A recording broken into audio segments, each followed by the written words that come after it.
আসসালামু আলাইকুম। আজকের ভিডিওতে আমরা এক্সেলের কিছু কমন হ্যাকস নিয়ে কথা বলবো। তো কি কি সেই কমন হ্যাকস চলুন দেখে নেওয়া যাক। ওকে, আমরা আজকে কথা বলবো freeze, split, group, protect cells, data validations, trend line সহ আরও অনেক হ্যাকস নিয়ে। সুতরাং আমরা এখন শুরু করব। তো আমরা ফ্রিজ স্প্লিট বলতে কি বুঝি? যেমন এরকম একটা ডাটা যদি দেওয়া থাকে এক্সেল শিটে, তাহলে সেটা সাধারণত এমনভাবে দেওয়া থাকে যে হেডিং সহ এবং ফার্স্ট রো সহ সবগুলো কিন্তু স্ক্রল করার সময় উপরের দিকে চলে যায়। যেমন এখানে ফ্রিজ করা আছে, আমরা এটাকে আনফ্রিজ করে আগে দেখে নিই।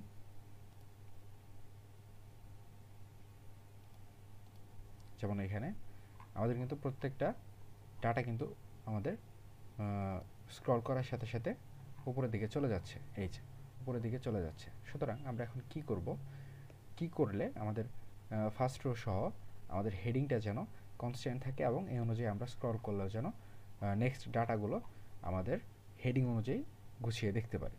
তো প্রথমে আমরা ভিউয়ে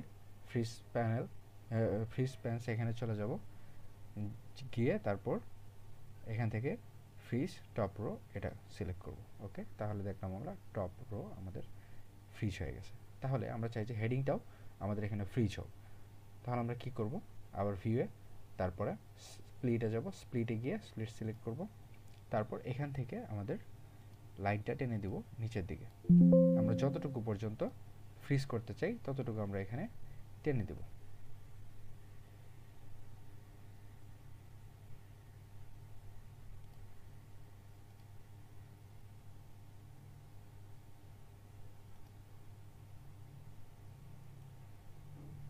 ওকে, তাহলে এতটুকু আমাদের ফ্রিজ হয়ে গেল। তো আমরা এখন এখানে আমাদের কয়টা রো ফ্রিজ আছে টোটাল? তিনটা রো আমরা ফ্রিজ করে দিয়েছি। তো আমরা এটা ফ্রিজ রাখতে চাই না, সুতরাং এটাকে আমরা উপরের দিকে নিয়ে ওকে। তাহলে আমরা এখানে দেখতে পাচ্ছি আমাদের ফার্স্ট রো এবং সেকেন্ড যে হেডিং সেটা কিন্তু আমাদের কনস্ট্যান্ট রয়ে গেল। এখন যদি আমরা আমাদের স্ক্রলিং করি ডাটা, তারপরে কিন্তু আমাদের উপরের দুটো কনস্ট্যান্ট থাকছে। এভাবে আমরা ফ্রিজ প্লেটের মাধ্যমে এই সুবিধাটা এক্সেলের মাধ্যমে ব্যবহার করতে পারি। তারপর গ্রুপে চলে যাই। গ্রুপ বলতে বোঝাচ্ছে যে আমরা কিছু কিছু সময় আমাদের কিছু কিছু ডাটা আমরা হাইড করে রাখতে চাই। তো হাইড করে রাখলে কি হয়, প্রয়োজনের সময় আবার সেটা বের করে নেওয়া যায়। সুতরাং এখানে এই সুবিধাটার জন্য আমরা গ্রুপিং পদ্ধতিটা ব্যবহার করে থাকি। সুতরাং এই যে এখানে কস্ট অফ গুডস সোল্ডের পরে র মেটেরিয়াল, ফুলফিলমেন্ট, ট্রানজ্যাকশন এগুলো কিন্তু আছে। আমরা যদি চাই এগুলোকে হাইড করে দিব, তাহলে এই যে এগুলো হাইডে চলে গেল। আবার এটাকে যদি প্লাস চিহ্নতে ক্লিক করি তাহলে এটা কিন্তু আবার চলে আসছে। এটাকে আমরা আনহাইড করে তারপর একবার দেখে নিব। ওকে, তারপর আমরা যদি এখান থেকে প্রথমে চলে যাই ডাটাতে গিয়ে আমরা এটাকে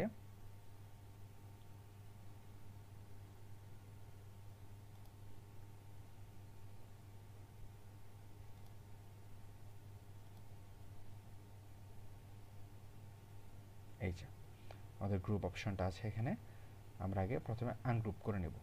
গ্রুপ করে নিই, তাহলে কিন্তু আমাদের এই যে গ্রুপটা আমরা আগে থেকে করা ছিল সেটা কিন্তু চলে যাওয়ার কথা। এটা কেন হচ্ছে না, আবার একটু ট্রাই করি।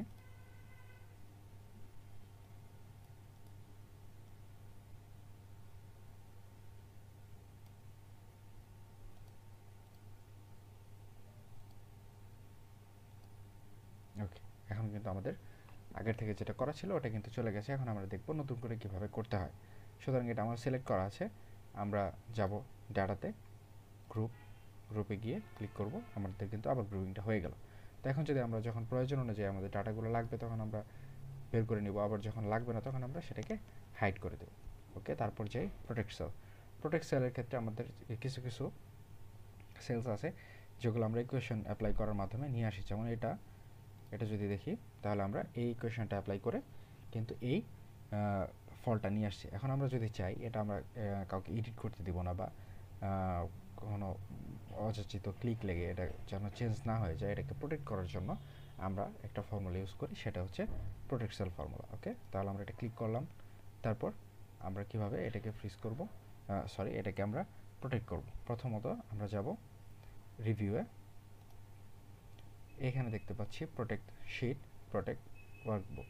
প্রোটেক্ট শিটে চলে যাব, তারপর আমরা একটা পাসওয়ার্ড দিয়ে দিব, এখানে একটা 4 ডিজিটের একটা পাসওয়ার্ড দিয়ে দিব, যাতে ওটা অ্যাপ্লাই করে আমরা আবার আনপ্রোটেক্ট বা প্রোটেক্ট মেনটেন করতে পারি। ওকে, তাহলে আমরা এখানে ক্লিক করে দিলাম। এটা আবার আরেকবার দিতে হবে পাসওয়ার্ডটা। ওকে, তারপর আমরা ওকে ক্লিক করে দিলাম, তাহলে কিন্তু আমাদের এটা প্রোটেক্টেড হয়ে গেল। এই যে এখন হুটহাট ক্লিক লাগলে বা যে কেউ এটাকে পাসওয়ার্ড ব্যতীত আর কিন্তু চেঞ্জ করতে পারবে না, এটা একটা। তারপর ডাটা ভ্যালিডেশন। ডাটা ভ্যালিডেশনের ক্ষেত্রে কি হয়, আমরা কিছু কিছু ডাটা এখানে আমরা দেখতে পাচ্ছি যে সেলস পারসন এবং টোটাল কমিশন দেওয়া আছে। তো আমরা কিছু নাম লেখার সময়, যেমন এখানে স্যাম স্মিথ আছে, স্যাম লিখলে স্মিথটা কিন্তু অটোমেটিক্যালি আসছে না। তো এটা কীভাবে আনা যায়, এটার জন্য হচ্ছে ডাটা ভ্যালিডেশন। ডাটা ভ্যালিডেশনের জন্য আমি প্রথমে একটা কলাম সিলেক্ট করে নিলাম, তারপর আমরা চলে যাব হচ্ছে ডাটাতে। ডাটাতে গিয়ে আমাদের এই যে অপশনটা, এটা হচ্ছে ডাটা ভ্যালিডেশন। ডাটা ভ্যালিডেশনে ক্লিক করব, তারপর এখানে আমাদের সেটিং একটু চেঞ্জ করে নিতে হবে। যেমন এটা আমরা দিয়ে দেবো লিস্ট, যেহেতু আমরা লিস্ট অনুযায়ী লিস্টের উপরে এটা অ্যাপ্লাই করছি। তারপর দিয়ে দেবো সোর্স। সোর্সের জন্য আমরা এটা সিলেক্ট করে দেব, তারপর ওকে করে দেব। তাহলে কিন্তু এখন আমাদের এখানে যখনই আমরা এটা লিখতে যাব তখন কিন্তু নিচে পুরো নামটা কিন্তু চলে আসবে।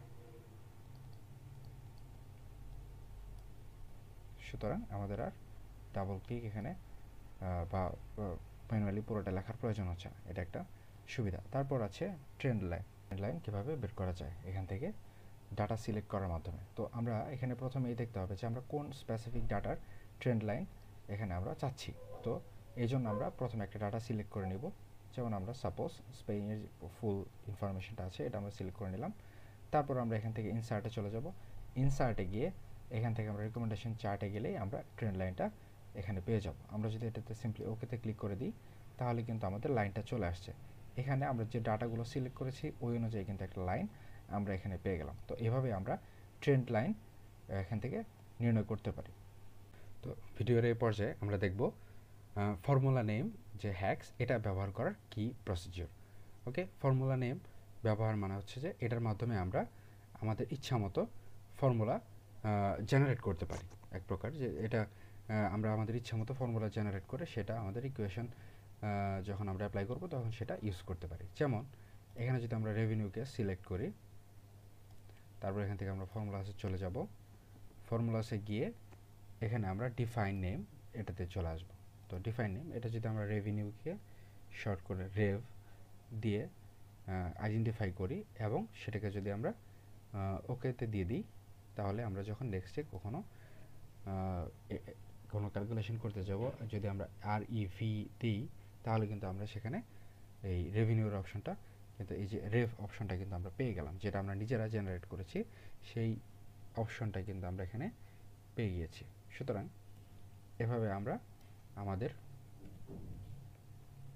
নিজেদের ইচ্ছা মতো আমরা এখানে এগুলো জেনারেট করে নিতে পারি, ফর্মুলা জেনারেট করে নিতে পারি। তারপর যদি কস্টেরটা করতে চাই তো সেম ফর্মুলা, কস্টেরটায় সিলেক্ট করলাম, তারপর ফর্মুলাতে যাব, তারপর ডিফাইন নেমে যাব, তারপর কস্টকে যদি যেহেতু এটা অলরেডি এক্সিস্ট করে এটাকে যদি শর্ট ফর্মে নিয়ে আসি কস্ট, তাহলে কস্টে যেতে পারি বা সিওতে যেতে পারি, কস্ট সিও। তারপর এটাকে আমরা ওকে করে দিলাম। তারপর কিন্তু আমরা কস্টও যখন ইকুয়েশন সলভ করব তখন কিন্তু সিও লিখলে এটার কিন্তু ফর্মুলা চলে আসবে। সুতরাং এইভাবে আমরা ফর্মুলা নিজেরা জেনারেট করে কিন্তু সেগুলোকে ব্যবহার করতে পারি। তো এখন আমরা দেখব রিপিট রোজ ইন প্রিন্ট, এই হ্যাক্সটা কীভাবে ইউজ করে। তো এই হ্যাক্সটার কাজ হচ্ছে যে আমরা যখন Ctrl+P দিয়ে কোনো একটা জিনিস প্রিন্ট করতে চাই, তখন যদি সেটা বিচ্ছিন্নভাবে 2-3টা পেজের মধ্যে ছড়ায় যায়, তখন সেটাকে কিভাবে একটা পেজের মধ্যে এনে প্রিন্ট করা যায় সেটার একটা ফর্মুলা। তো আমরা প্রথমে এই জিনিসটা একটু প্র্যাকটিক্যালি দেখি। Ctrl+P, তো আমরা দেখতে পাচ্ছি যে এখানে একটা পেজে দেখালেও পরবর্তী যখন আমরা স্ক্রল করলাম এখানে আরেকটা পেজ চলে আসছে, এটার জন্য আরেকটা পেজ চলে আসছে, এটার জন্য আরেকটা পেজ। সুতরাং এখানে পেজ হয়ে যাচ্ছে আমার 4টা। তো আমি এটাকে কিভাবে সংশোধন করব, তো আমি ব্যাকে যাব, এখানে পুরো যে ডাটাটা আছে সেটাকে প্রথমে সিলেক্ট করে নিতে হবে। তারপর ভিউয়ে চলে যাব। ভিউয়ে গিয়ে যদি নর্মালি আমরা দেখতে চাই তাহলে এখন যেটা দেখতে পাচ্ছি এভাবেই দেখাবে।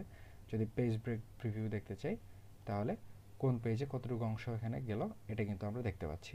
সুতরাং এটাকে যদি আমরা এখন ঠিক করতে চাই তাহলে আমাদের ম্যানুয়ালি এটা কিন্তু নিয়ে আসতে হবে, এক পেজের ভিতরে কিন্তু এটা নিয়ে আসতে হবে। তো আমরা এটা কীভাবে নিয়ে আসবো?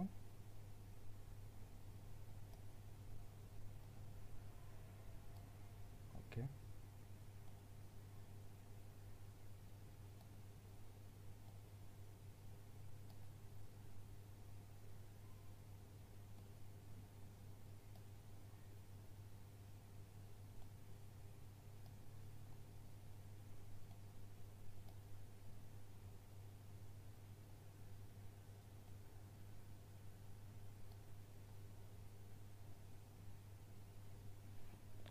তো এটুকু আমার পেজ ওয়ানে চলে আসছে, আর বাকিটুকু পেজ টুতে যদি আমরা রাখতে চাই তাহলে ওটা পেজ টুতে চলে যাবে।